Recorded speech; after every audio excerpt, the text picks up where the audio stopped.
नमस्कार मित्रों, स्वागत है आपका हमारे YouTube चैनल श्याम क्लासेस में। तो आप सब कैसे हैं? अच्छे ही होंगे और आशा है कि अच्छे ही रहेंगे। सब घर पे रह रहे होंगे और इस अभियान को अच्छे से पूर्ण कर रहे होंगे और लॉकडाउन का अच्छे से पालन कर रहे होंगे। बिल्कुल कर रहे हैं और मैं तो यही चाहता हूं कि सभी लॉकडाउन का पालन करें, सुरक्षित रहें और घर में रहें और अपने स्वास्थ्य को अच्छा बनाए रखें। स्वास्थ्य तभी अच्छा रहेगा तब जब आप घर पर रहेंगे।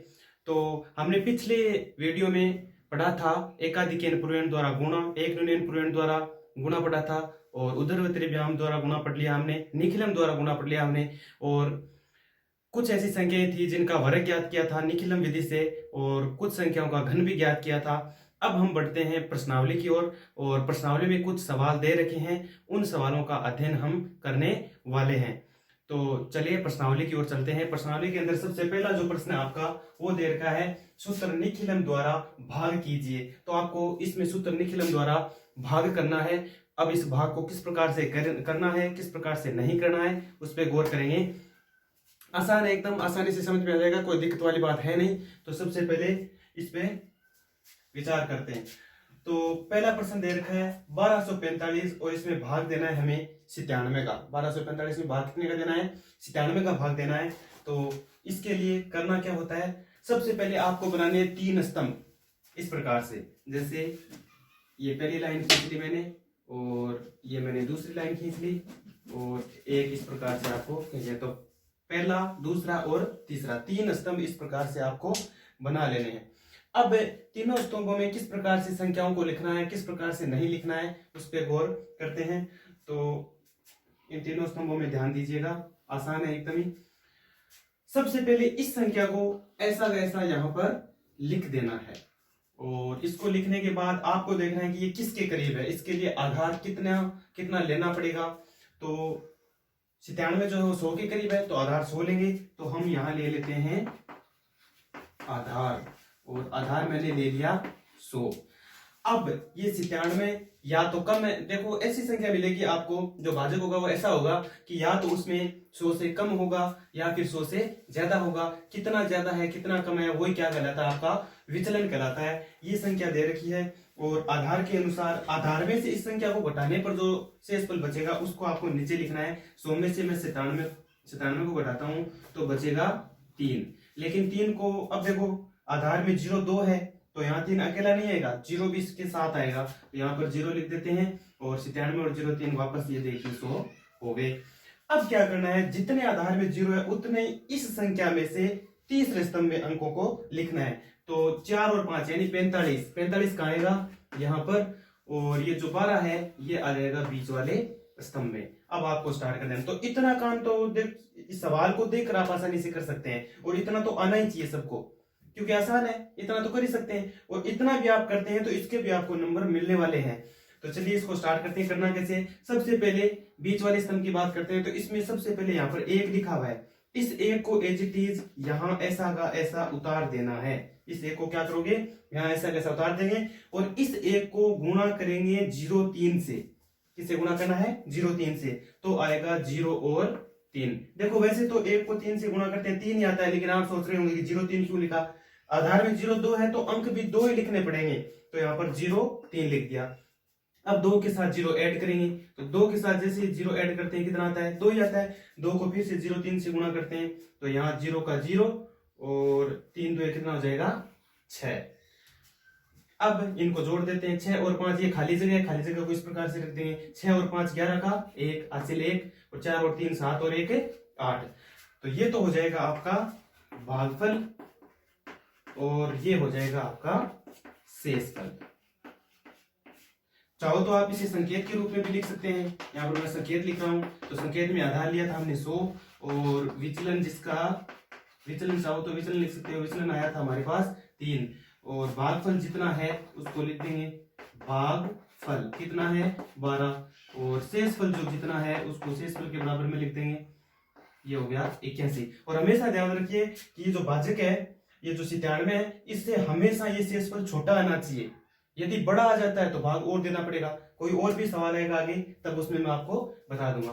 अब हम क्या करते हैं, अगले सवाल को करते हैं। नंबर 2 सवाल दे रखा है 311 में भाग देना है 8 का।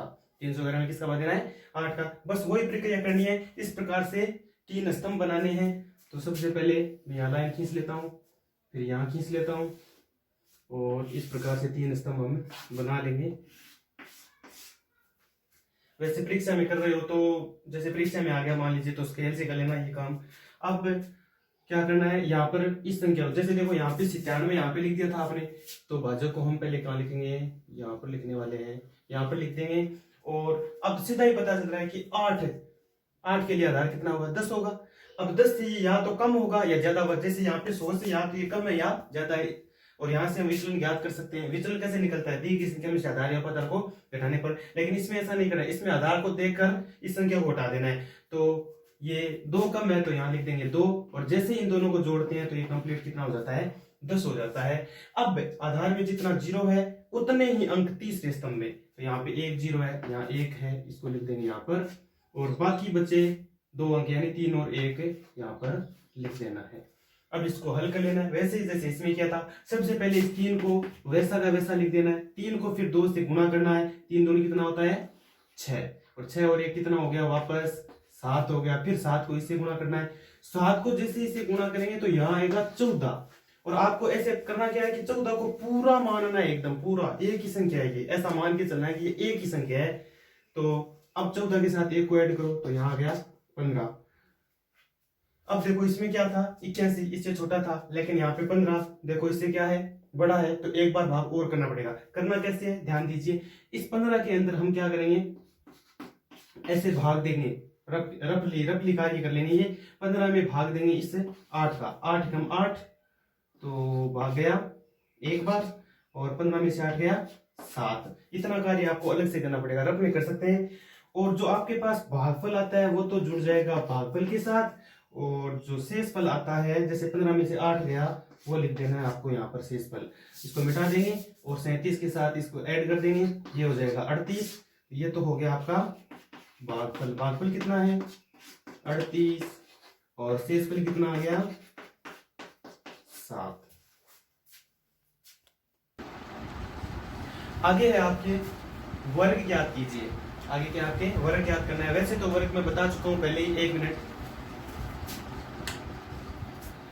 वैसे तो मैं वर्ग पहले ही बता चुका हूं। अब इसमें आगे करते हैं हम। तो वर्ग ज्ञात करना है इसका, तो सूत्र बताया हुआ है, पहले भी बताया था, उपाधार इंटू संख्या प्लस विचलन ओब्लिक विचलन का स्क्वायर। चलिए स्टार्ट करते हैं। सबसे पहला कितना है, 4 नंबर जो सवाल है उसमें दे रखा है 103। 103 का हमें वर्ग ज्ञात करना है, तो आसान है। इसके लिए सबसे पहले क्या लेना है, आपको आधार ले लेना है। अब आधार कितना लेंगे, देखते ही पता चल रहा है ये 100 के करीब है, तो आधार ले लेंगे इसके लिए 100। फिर उपाधार की बात करते हैं, तो उपाधार तो वैसे तो काम ही नहीं आएगा, क्योंकि 100 को 2 से गुणा करते थे, ज्यादा चला जाता, तो उपाधार तो 1 लेना पड़ेगा, क्योंकि हमें 100 के आसपास ही रहना है। तो उपाधार चाहो तो लिखो, नहीं चाहो तो मत लिखो। उपाधार ले लेंगे यहाँ पर 1, और उसके बाद हम ज्ञात करने वाले हैं विचलन। विचलन कैसे ज्ञात करते हैं, दी गई संख्या में से आधार या उपाधार को घटाते हैं। तो दी गई संख्या है 103, इसमें से घटा देंगे 100, तो विचलन बचेगा 3। अब वो सूत्र अप्लाई करना है, सीधा सा नॉर्मल सा है। तो यहाँ पर उपाधार 1 लिख देंगे, और संख्या प्लस विचलन संख्या दे रखी है 103, और प्लस साथ में लिखेंगे विचलन। विचलन कितना है, 3 है, ओब्लिक यहाँ हो जाएगा विचलन का स्क्वायर। 103 और 3 कितना हो गया, 106, और यहाँ हो जाएगा 3 का स्क्वायर कितना होता है, 9। अब आधार आपने 100 लिया है, तो ओब्लिक के उस साइड भी 2 ही अंक होने चाहिए, क्योंकि आधार में 0 कितने हैं, 2। आधार को देखकर आप पहचान सकते हैं, क्योंकि 2 अंकों की संख्या होनी चाहिए कहने का मतलब। तो यहाँ पे 106 का 106 रहेगा, ओब्लिक इधर लिख देंगे 0 9। अब सीधा ओब्लिक हटा दीजिए, तो 106 0 और 9 हो जाएगा। अब अगला है 95 वाला, तो चलिए यहीं पे कर देता हूं मैं। 5 नंबर जो सवाल है उसमें लिख रखा है 95, इसका हमें क्या करना है, वर्ग ज्ञात करना है। वही कर रहे हैं हम, निखिलम से सीधा पूछा हुआ है। वैसे तो आपके जो प्रश्नावली के अंदर जो सवाल है उसमें सीधा लिखा है वर्ग ज्ञात कीजिए, तो वर्ग आपको निखिलम से ज्ञात करना है, क्योंकि वो ऐसा कुछ नहीं पूछने वाला है कि इससे करो उससे करो, सीधा पूछेगा वैदिक विधि से वर्ग ज्ञात करो। तो आपको सबसे उपयुक्त विधि यही है, निखिलम है, आसानी से आप कर सकते हैं, और कोई विधि आपकी दी हुई भी नहीं है। और प्रश्नावली से पहले जितना भी पोर्शन दिया हुआ है उसमें भी ये सीधा ही दे रखा है कि निखिलम विधि से करो। तो चलिए आगे करते हैं। 95 का पहले वर्ग ज्ञात करने वाले हम, तो 95 का चलिए करते हैं। इसके लिए आधार हो जाएगा आपके 100 और उपाधार वही एक ही रखना है। और हम यहाँ ज्ञात कर लेते हैं विचलन। तो विचलन के लिए 100 में से 95 को इसमें से घटाएंगे तो 95 माइनस 100 यानी कि माइनस का 5, ये विचलन आ गया। अब वही सूत्र अप्लाई कर दीजिए वापस। तो उपाधार कितना है, उपाधार 1 है और संख्या प्लस विचलन, संख्या कितनी है 95 और प्लस विचलन साथ में, विचलन आपके 5 दे रखा है माइनस का, तो माइनस का 5 ही लिखना है और यहाँ -5 का होल स्क्वायर यानी विचलन का स्क्वायर। 95 में से 5 गया, ये बच गया 90 और 5 का स्क्वायर हो गया ये 25 और सीधा ओब्लिक हटाइए तो हो जाएगा 90 25। अब नंबर 6 देखिए, नंबर 6 में है 204, हमें करना है 204 का वर्ग। 6 नंबर सवाल है आपका ये और 204 का हमें वर्ग ज्ञात करना है। तो इसके लिए पहले क्या लेना है, कोई आधार लेना है। आधार ले लिया हमने 100, इसमें उपाधार भी लेना पड़ेगा। उपाधार कितना लेंगे, 2 लेंगे क्योंकि हमें 200 के करीब जाना पड़ेगा और 100 को 2 से गुणा करेंगे तब जाकर ये 200 के करीब जाएगा। तो यहाँ आ जाएगा आपके आधार इंटू उपाधार, कितना आ गया 200। अब यहाँ हम ज्ञात करेंगे विचलन। तो विचलन कैसे ज्ञात करते हैं, दी गई संख्या में से आधार या उपाधार को घटा देते हैं। तो यहाँ पर कितना है 204, इसमें से घटा देंगे 200 तो आपके पास विचलन बचेगा प्लस का 4। अब चलिए वो सूत्र अप्लाई कर दो वापस। तो यहाँ से स्टार्ट कर रहा हूं मैं। उपाधार कितना है, उपाधार 2 है और संख्या 204 दे रखी है प्लस विचलन अभी ज्ञात किया है 4 और ओब्लिक विचलन का स्क्वायर, यहाँ पे विचलन का क्या कर देना है, स्क्वायर कर देना है। अब 204 में 4 जोड़ेंगे तो ये हो जाएगा 208 और यहाँ पे 2 और 400 कितना होता है 16। अब 208 का डबल करेंगे तो ये हो जाएगा 416 और यहाँ 16। अब सीधा ओब्लिक हटा दो, 416 16 हो गया। अब निखिलम द्वारा हम क्या पढ़ लेते हैं, घन पढ़ लेते हैं। वैसे तो पहले पढ़ा हुआ है, प्रश्नावली से पहले पोर्शन में किया था हमने, वीडियो डाल रखा है मैंने घन ज्ञात करने का। अब यहाँ पे सीधा घन ज्ञात करना है, ठीक है ना। तो ये सीधा बोल रहा है कि घन ज्ञात कीजिए, तो आपको वही उपयुक्त विधि वही है, निखिलम वाली लगानी है। सबसे पहले इसका सूत्र बता देता हूँ आपको, ये भी याद करके आप कर सकते हैं। तो इसका सूत्र होता है, सबसे पहले लिखते हैं उपाधार का स्क्वायर, फिर यहाँ लगाते हैं ब्रैकेट, ब्रैकेट में सबसे पहले लिख देते हैं संख्या प्लस यहाँ लिखते हैं 2 इंटू विचलन, फिर बंद, वापस एक बार लिखना है उपाधार, फिर यहाँ पर लिखना है 3 इंटू विचलन का स्क्वायर ओब्लिक विचलन का लास्ट में लिखना है क्यूब। ये सूत्र अप्लाई करना है यहाँ पर। सबसे पहले आपके पास 8 नंबर सवाल है, 8 नंबर सवाल में लिख रखा है 15। तो 15 के लिए आधार वही 10 लेना है, उपाधार आवश्यकता है नहीं, इसमें आवश्यकता नहीं पड़ेगी उपाधार की, क्यों, क्योंकि उपाधार 1 लेना है, वो करीब ही रहना है, तो 1 का कोई मतलब नहीं होता। सीधा आधार ले लेते हैं और याद कर लेते हैं। अब विचलन, विचलन संख्या 15 दे रखी है, 15 में से 10 घटा देंगे तो बचेगा प्लस का 5, ये हो गया आपका विचलन। अब वो सूत्र अप्लाई करो सीधा। सबसे पहले यहाँ पे इसमें लिखा है उपाधार का स्क्वायर, तो उपाधार का स्क्वायर, उपाधार हमारे पास था ही नहीं, तो सीधी संख्या लिखनी है, यहाँ से स्टार्ट कर दो। संख्या कितनी है 15 प्लस 2 का 2 इंटू, बाद में विचलन लिखा हुआ है वहां पर, तो विचलन लिख देंगे, विचलन आ गया 5 और इसको ऐसे लिखना चाहो तो ऐसे लिख दो, ओब्लिक उपाधार को लिखना नहीं है, 3 इंटू विचलन का स्क्वायर यानी 5 का स्क्वायर ओब्लिक विचलन का क्यूब यानी 5 का क्यूब। अब इसको हल कर लेंगे, 5 दूनी 10, 10 और 15 कितने होते हैं, ये हो गए 25 ओब्लिक 5 का स्क्वायर 25, 25 ये कितना हो गया 75 और 5 का क्यूब हो गया 125। अब इसको बस हल करना है। आधार आपने 10 लिया है तो एक एक अंक होना चाहिए प्रत्येक ओब्लिक की साइड, तो यहाँ पे कितना लिखेंगे 5, इस 12 को इधर भेज देंगे तो 75 में 12 ऐड कर देंगे, कितना हो गया 5 और 2 7 और 8 यानी 87 हो गया। 87 का 7 यहाँ पर लिखेंगे, 8 को इधर भेज देंगे, 25 और 8 हो गए आपके 33। इस प्रकार से आपको इसे आसानी से कर लेना है। और आगे है अब नंबर 9, तो ये स्टार्ट करते हैं अब 91 वाला वही। तो सबसे पहले इसके लिए कितना क्या लेंगे, आधार लेने वाले हैं, तो आधार इसके लिए मैंने ले लिया 100 और उपाधार की वैसे आवश्यकता पड़ने वाली है नहीं, इसमें भी नहीं पड़ेगी, लेकिन बता देता हूँ आपको लेकर के एक बार। उपाधार लेंगे इसके लिए 1, तो आपके पास आधार इंटू उपाधार आएगा कितना, 100 आ जाएगा। तो आधार और उपाधार दोनों गुणा करेंगे कितना आएगा, 100 आएगा। अब हम ज्ञात कर लेते हैं विचलन। तो विचलन तो कैसे ज्ञात करते हैं, दी गई संख्या में से आधार या उपाधार को घटाने पर। तो हमें दे रखा है संख्या दे रखी 91, 91 में से क्या घटा देंगे, 100 घटा देंगे। तो 91 में से जैसे 100 घटाएंगे माइनस का कितना बचेगा, 9। अब वो सूत्र वापस अप्लाई करते हैं। उपाधार का स्क्वायर, आपके पास उपाधार कितना है, उपाधार दे रखा है आपके पास 1, तो यहाँ पे लिखेंगे 1 का स्क्वायर ब्रैकेट संख्या कितनी 91 यानी 91 प्लस 2 इंटू विचलन कितना माइनस का 9, और फिर ओब्लिक लगाएंगे और उपाधार 1 है ही और संख्या 3 लिखा हुआ है, तो 3 इंटू विचलन का स्क्वायर यानी -9 का स्क्वायर कर देंगे, और ओब्लिक लास्ट में होता है आपके विचलन का क्यूब यानी -9 का यहाँ पर कर देंगे क्यूब।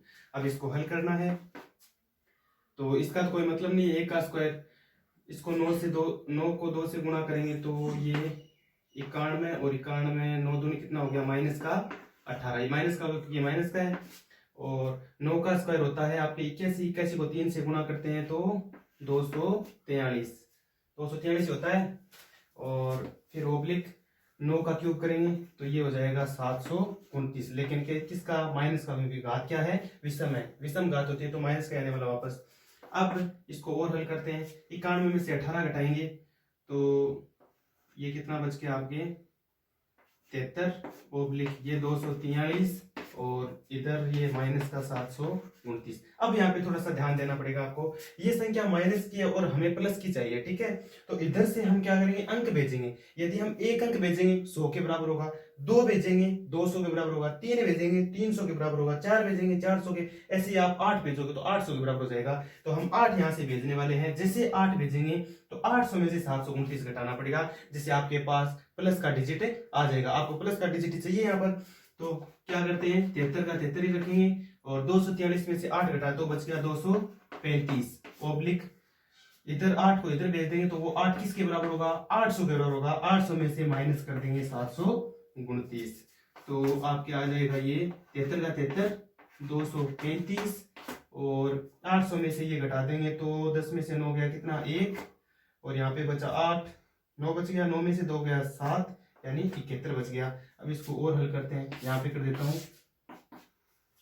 तो आधार आपने 100 लिया था, 2 अंक होने चाहिए, तो यहाँ पे तो 71 ही रखना है, ये लीजिए 71, यहाँ पे 35 रखना है, ये लीजिए 35, और ये जो 2 है इसको इधर भेज देंगे 73 और 2 ये हो जाएगा 75, जो कि आपका क्या है करेक्ट आंसर है। अब आगे करते हैं, आगे आपके 10वां तो आप कर लेना क्योंकि सेम ऐसे ही 8वां 9वां मैंने करवाया है, तो 10वां तो 32 है संख्या, तो आप कर सकते हैं आसानी से। मैं आपको ये बता देता हूँ 208 वाला।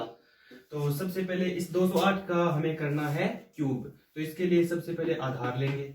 आधार कितना लेंगे वही 100 लेंगे, लेकिन इसमें उपाधार काम आने वाला है, ध्यान रखिएगा, तो उपाधार भी लेना पड़ेगा इसके लिए। तो उपाधार कितना लें, अब 100 को किससे गुणा करेंगे 200 के आसपास हो जाए, 2 से गुणा कर देंगे तो उपाधार हो जाएगा 2 और ये हो गया आपके 200। अब यहाँ ज्ञात करने वाले हैं हम विचलन। तो विचलन संख्या कितनी है 208, इसमें से घटाएंगे आधार इंटू उपाधार कितना 200, तो आपके पास विचलन रहेगा प्लस का 8। अब वो सूत्र अप्लाई कर दो सीधा, तो चलिए करते हैं। सबसे पहले उपाधार का स्क्वायर, उपाधार कितना है 2, तो 2 का स्क्वायर ब्रैकेट संख्या प्लस संख्या कितनी है 208 प्लस वहां पे 2 इंटू विचलन, विचलन अभी ज्ञात किया आपने कितना 8 ब्रैकेट 1 ओब्लिक उपाधार कितना, उपाधार आपके पास 2 है तो 2 लेंगे और फिर 3 इंटू विचलन का स्क्वायर यानी विचलन 2 बार, तो विचलन की घात 2 और ओब्लिक यहाँ विचलन कितनी बार आएगा 3 बार यानी 8 की घात 3 हो जाएगा। अब इसको हल कर लेते हैं, 2 का स्क्वायर होता है 4 और 8 दूनी 16, 16 और 8 ये हो जाएगा 224 और ओब्लिक 8 का स्क्वायर कितना हो गया आपके 64, 64 को 6 से गुणा करते हैं, 6 चौक 24 बच गया 2 और 6 दूनी 12 और ये कितना हो गया देख लीजिए, 64 को गुणा कर लेते हैं हम किससे 6 से गुणा कर लेते हैं, 6 चौक 24 2 6 36 और 38 यानी 384, तो ये हो गया 384 84। फिर ओब्लिक 8 का होता है आपके घन 512। अब आसानी से आप हल कर सकते हैं इसको। चलिए थोड़ा सा और हल करते हैं। 4 को इससे गुणा करते हैं, 4 चौक 16 हासिल 1, 4 दूनी 8 और 1 9 और 4 दूनी 8। यहाँ पे 384 और 512। अब आधार को देखना, आधार में जीरो कितने हैं, 2 है, तो दो अंक रखने हैं। यहाँ पर 12 का 12 रखेंगे, 5 को इधर भेज देंगे। 384 और 5 कितना हो गया, 389। 89 में 89 तो ऐसे ही लिखना है, 3 को इधर भेजना है तो 96। और ये यहाँ से दोबारा देख लीजिए, यहाँ पे क्या किया कि 4 को 224 से मल्टीप्लाई किया, 896 हो गया। 384 वैसा का वैसा है और 512 8 का घन होता है तो 512 लिख दिया। अब आपको करना क्या है, आधार में 2 जीरो दे रखे हैं, 2 जीरो दे रखे हैं तो हम दो अंक यहाँ पे लिखने वाले हैं। तो 12 का 12 यहीं रखेंगे, 5 को इधर भेज देंगे। 384 और 5 कितने होते हैं, 389, तो 89 का 89 लिख दिया, बचा 3 को इधर भेज देंगे। 896 में 3 जोड़ देंगे तो 800 कितना हो जाएगा, 99। और तो 9 ये कितना हो गया आपके टोटल जितना भी हुआ 89 98 912। तो इस प्रकार से घन को ज्ञात करना था। तो सभी से मेरा यही निवेदन है कि ज़्यादा से ज़्यादा मेरे चैनल को शेयर करें, सब्सक्राइब करें और पसंद आए तो लाइक भी करें और कमेंट भी करें। जय हिंद, जय भारत।